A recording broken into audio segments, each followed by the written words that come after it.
হেই, তুমি কি কখনো খেয়াল করেছো ইসলামিক ভিডিও চালু করলেই হঠাৎ মন অন্যদিকে চলে যায় কেন? তুমি স্ক্রল করছিলে, সবকিছুই ঠিক ছিল, কিন্তু ইসলামিক ভিডিও সামনে আসতেই মনে হলো পরে দেখবো। কেন পরে দেখবো? এই চিন্তাটা তোমার না, এটা শয়তানের প্রথম ফাঁদ।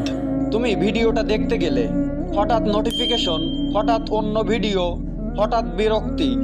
আর যখন তুমি শেয়ার করতে চাও, সাবস্ক্রাইব করতে চাও, ঠিক তখনই শয়তান বলে এতে তোমার কি লাভ। কারণ সে জানে এই একটি ক্লিক তোমার জীবনের পরিবর্তন শুরু করতে পারে। আজ যদি তুমি এই ভিডিওটা শেষ পর্যন্ত দেখো, একটা শেয়ার করো, তাহলে মনে রেখো তুমি শয়তানের বিরুদ্ধে জিতে গেছো। তুমি কার পক্ষে দাঁড়ালে কমেন্টে বলো, আমি থাকবো তোমাদের অপেক্ষায়।